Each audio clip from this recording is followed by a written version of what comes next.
Hello दोस्तों, नमस्कार। जितने भी ईपीएस 95 पेंशन धारक हैं, आप सबका हमारे नई वीडियो में स्वागत है। दोस्तों, आज हम लोग 3 टॉपिकों के ऊपर बात करने वाले हैं। ईपीएस 95 पेंशन वृद्धि के मुद्दे को आगे बढ़ाते हुए इसी क्रम में 3 और टॉपिक जुड़े हुए हैं आज की डेट में। जो आज 22/12/2022 डेट है, उस डेट में जो 3 अपडेट हैं वो ईपीएस 95 पेंशन के लिए काफ़ी महत्वपूर्ण है। हालांकि मेरी एक आदत है, हर एक वीडियो को मैं काफ़ी महत्वपूर्ण बताता हूँ ईपीएस 95 पेंशन धारकों के लिए। यकीन माने वो सारी की सारी जो अपडेटें होती हैं वो सब कुछ महत्वपूर्ण ही होती हैं।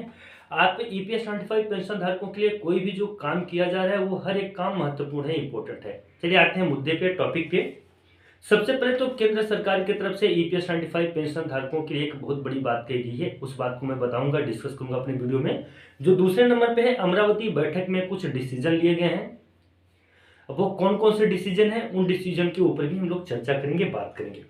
और तीसरे नंबर की बात है, बड़े आंदोलन को लेके ईपीएस 95 पेंशन धारकों ने एक अल्टीमेटम जो तो नोटिस जारी किया राष्ट्रीय संघर्ष समिति की तरफ से, और सरकार को नोटिस दिया है। तो इस नोटिस का क्या असर पड़ेगा ईपीएस 95 पेंशन धारकों के ऊपर, वो सब कुछ हम लोग जानेंगे। सबसे पहले मैं आपको बता दूं कि 7,500 रुपये ईपीएस 95 पेंशन धारक चाहते हैं, और इसी क्रम में राष्ट्रीय संघर्ष समिति भी ईपीएस 95 पेंशन धारकों के हित को ध्यान में रखते हुए ईपीएस 95 पेंशन धारकों को 7,500 रुपये तक की पेंशन राशि मुहैया करवाना चाहती है। ईपीएस 95 पेंशन धारकों के इतने संघर्ष को बहुत बारीक, मतलब कि हर एक चीज को देखते हुए 19/12/2022 को एक अल्टीमेटम नोटिस जारी किया गया था, जिस नोटिस को केंद्र और साथ ही साथ में श्रम दोनों मंत्रालयों में भेजा गया, जिसका परिणाम यह निकल के आया है कि ईपीएस 95 पेंशन धारकों के पेंशन में वृद्धि को लेकर तत्कालीन कदम उठाए जा रहे हैं। ईपीएस 95 पेंशन धारकों की पेंशन में वृद्धि को लेकर केंद्र सरकार काफी तेजी से एक्टिव हो चुकी है ईपीएस 95 पेंशन धारकों की पेंशन में वृद्धि करने के लिए। अच्छा, केंद्र सरकार के एक्टिविटी की मैं बात अगर आपको कहूँ कि ईपीएस 95 पेंशन धारकों को कब तक में पेंशन मिलेगी, तो इसकी कोई भी जो तो डेट सामने नहीं निकल के आई है, लेकिन फाइलों पे काम किया जा रहा है विधिवत पूरी तरीके से, और जल्द ही ईपीएस 95 पेंशन धारकों को पेंशन की राशि मुहैया कराई जाएगी, ये बात सामने आई है। ऐसा नहीं है कि कोई पहली बार आई है, इसके पहले भी जब ईपीएस 95 पेंशन धारक जो तो माननीय प्रधानमंत्री जी से 2-2 बार मुलाकात किए थे, उस समय भी ईपीएस 95 पेंशन धारकों को यही बात और इसी प्रकार का आश्वासन मिला था। अब हम लोग बात करते हैं दूसरे नंबर पे। जो दूसरे नंबर पे अमरावती में बैठक हुई, तो अमरावती में बैठक ही नहीं, एक समझ सकते हैं कि ईपीएस 95 पेंशन धारकों के वहां पे जो भाग्य है उसका निर्माण किया गया।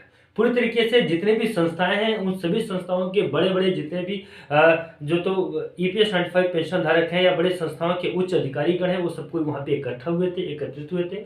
और वहां पे 3 बातों पे मुख्य रूप से चर्चाएं हुई हैं, जैसे कि पहले नंबर पे आंदोलन करना है। ईपीएस 95 पेंशन धारकों की पेंशन में वृद्धि न होने की वजह से क्या क्या कर सकते हैं, तो सबसे पहला बात है आंदोलन किया जाए। ये इस पे जो तो मुख्यतः इस पे पहुंच गए हैं। दूसरे नंबर पे सरकार को एक बहुत ही बड़ी चेतावनी दी गई है कि ईपीएस 95 पेंशन धारकों की अगर पेंशन नहीं वृद्धि नहीं होती है तो जल्द ही सड़क पे आएंगे। और तीसरे नंबर पे है बजट से संबंधित बातों को भी लेके जो तो इस प्रकार की बातें किए हैं कि ईपीएस 95 पेंशन धारकों की पेंशन में वृद्धि की जाए। यानी कि तीनों की तीनों बातें थी और तीनों बातें काफी महत्वपूर्ण है।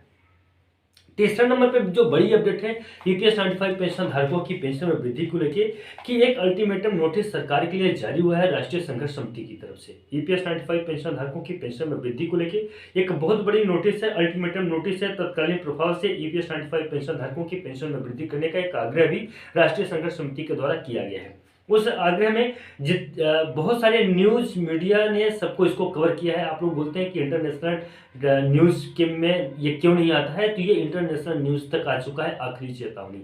अब मैं आपको बताता हूँ, बहुत सारे ईपीएस 95 पेंशन धारक हैं, उनको ये देखिए डिजिटल में भी आया है ईपीएस 95 पेंशन धारकों के, और मीडिया में भी इसको बहुत तेजी के साथ में उछाला है। तो ये सारी चीजों को 19/12/2022 को जो अल्टीमेटम नोटिस जारी हुआ है उससे सबसे पहले केंद्र में तो दिया ही गया है, केंद्र सरकार तो एक्टिव तो हो ही गई है। साथ ही साथ में मैं आपको बता दूं कि वित्त मंत्रालय में भी इस बात को रखा गया है, और साथ ही साथ में माननीय भूपेंद्र यादव जी को भी दिया गया है। राष्ट्रीय संघर्ष समिति की तरफ से ये बातें कही गई है। तीनों की तीनों जो जानकारी थी आज की ईपीएस 95 पेंशन धारकों के लिए काफी महत्वपूर्ण थी और काफी बड़ी जानकारी है, जिससे ईपीएस 95 पेंशन धारकों की किस्मत पूरी तरीके से बदलने को तैयार हो चुकी है। अब देखना यह है कि कब तक ईपीएस 95 पेंशन धारकों के लिए फाइनल फैसला आएगा कि ईपीएस 95 पेंशन धारकों की पेंशन में वृद्धि की जाए। एक बार इधर से हरी झंडी मिल जाती है तो सुप्रीम कोर्ट की तरफ से भी ईपीएस 95 पेंशन धारकों के ही पक्ष में फैसला आएगा। दोस्तों, आपको यह जानकारी, ये वीडियो कैसा लगा कमेंट में हमें जरूर बताइएगा। साथ ही साथ में अगर चैनल पे नए हैं, पहली बार आए हैं और चैनल को सब्सक्राइब नहीं किया तो चैनल को भी सब्सक्राइब कर लीजिए। मिलते हैं किसी नई वीडियो में और नए अपडेट में, तब तक के लिए नमस्कार, जय हिंद, जय भारत।